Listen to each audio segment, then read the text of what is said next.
महाराज जी, जैसे यहाँ पे हमें कुछ बनना है, ये ऐसा सोच रखना क्या गलत बात है? मतलब कि कुछ क्या बनना है?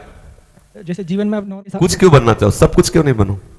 कुछ ही क्यों बनो? छोटी कामना क्यों करो? अरे मांगना ही तो ऐसी चेक रखो जिसमें दोबारा चेक न रखनी पड़े, दोबारा मांगनी न पड़े। तो इसके लिए यह है कि प्रभु आपको जैसा मन हो ऐसा इधर चलाना, लेकिन मेरी मांग है कि आपका मैं हो जाऊं, आपके सिवा मेरा कोई नहीं, आप मेरे प्रिय बने, आप मेरे प्राण प्यारे बने, ये बात है। और यहां जैसा करवाना है तैसा आप करते रहना, पद देना, प्रतिष्ठा देना, जो करना हो, इस पर कोई माली हम पूरा प्रयत्न ना करें, समझ रहे ना? प्रयत्न है प्रभु की तरफ और वो हमको पहुंचा देंगे जहां जो करना है। निश्चित समझो, निश्चित समझो। अगर आपको प्रभु को कोई पद देना है ना, तो वही दिमाग चलने लगेगा, वैसे ही सब विवेक आने लगेगा, वैसे ही सामर्थ्य देने लगेंगे। पर आपका लक्ष्य ना कि प्रभु आप मेरी विश्राम स्थली, आप मेरे प्राण प्यारे हैं। अब आप संसार में जो रोल चाहे, जैसा चाहे, तो चक्रवर्ती सम्राट है अम्बरीश जी, सम्राट बहुत से राजाओं के ऊपर होता है, लेकिन ऐसे महाभक्त हैं कि दुर्वासा जैसा फकीर भी उनके सामने लघु पड़ा उसको। बात खास यहां है, यदि आप प्रभु को अपना मानोगे, अपना लक्ष्य प्रभु को रखो। हरिदास से बढ़कर कोई पद है? आप बताओ। ब्रह्मा का भी पद बहुत बुरा लगने लगता है उसको जिसको हरिदास पद का परिचय प्राप्त हो जाता है। आप शास्त्रों में पढ़ के देखो, भगवान का अनुरागी भक्त ना तो ब्रह्मा के पद की आकांक्षा करता है, ना देवराज के इंद्र पद की, ना रसातल के पद की, ना भूतल के पद की, ना सिद्धियों की, ना मोक्ष की। वो प्रभु के चरणों के दासत्व भाव से युक्त हो गया। ये सबसे बड़ा पद है। अंदर से प्रभु के चरणों का संबंध रखो, बाहर से जो भी वो प्रभु की सेवा मानकर करो। कोई वो अभी आपको बहुत बड़ा पदाधिकारी बना दिया है तो आपको कोई गर्व नहीं होगा, और सब छीन लिया जाए तो आपको कोई शोक नहीं होगा, क्योंकि आपका प्रधान लक्ष्य आपके साथ है। तो ये छोटी मोटी बातें बदलती रहती, क्योंकि परिवर्तनशील संसार है। आज आप राजा बनोगे तो कल भिखारी बन जाओगे, तो परसों फिर राजा बन जाओगे। आज अभी दिन है तो अभी रात आने वाली, रात है तो धैर्य रखो, सुबह होने वाला है। ये एक परिवर्तन, इसको अपना लक्ष्य मत बनाओ। अगर इसको लक्ष्य बनाओगे तो हर्ष शोक दुख सुख लाभ हानि, जय पराजय, उन्नति अवनति, ये आपको जो इन द्वंद्वों में फंस जाता है उसको क्या सुख होता है आप देख लीजिए। सब अशांत है। तो थोड़ी देर के लिए भले दिखाई दे कि बाबूजी कार से उतरे, लेकिन अपने लोग सबसे मिलते हैं। सबके सामने तो आप दिखाई देंगे बहुत सुखी, लेकिन अंदर से इतना रजिस्टर दुख का भरा है। कोई पत्नी से परेशान, कोई शरीर, भोजन की सामग्री सुंदर से सुंदर है लेकिन भूख नहीं है। पैसे से भूख खरीदोगे?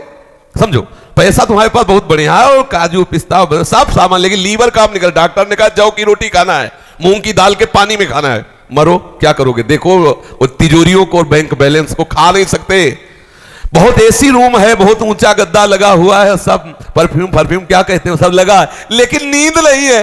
गोली पे गोली का डोज बढ़ाते चले जाए। वो सैया तुम्हें सुख दे पाएगी, सुंदर सब सामग्री है, लेकिन हर इंद्रिय आपको धोखा दे रही। क्या करो? बहुत इंद्रियां पुष्ट है, हर सामग्री है, लेकिन आपका मन अशांत है, क्लेशित है, डिप्रेशन में। क्या सब डिप्रेशन में है? आपको लगता हो बहुत मुस्कुराते हैं, तो आप उनको देखिए, चैन से सोने के लिए वो दवा कहां मिलता है। बिल्कुल सच्ची मान लो बच्चा, इधर का जो क्षेत्र है उसे प्रभु के हवाले कर दो कि जो भी आप सेवा दोगे प्राणपन से आपकी सेवा मान के करूंगा, लेकिन मेरी चाह के विषय आप होगे प्रभु आप।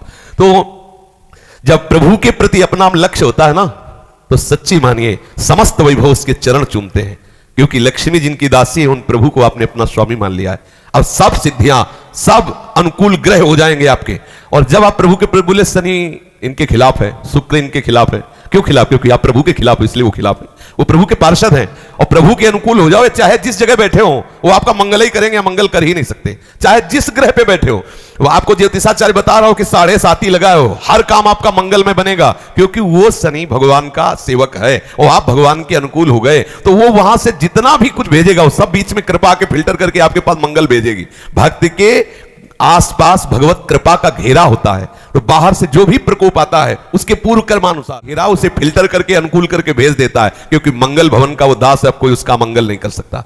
हमारी चाह प्रभु से मिलन की हो, और प्रभु यदि आप राजी हैं कि ये नौकरी करो, ये व्यापार करो, तो आपकी मानकर करूंगा, आपकी। अब आप देखिए श्री सदन कसाई जी क्या बेचते हैं?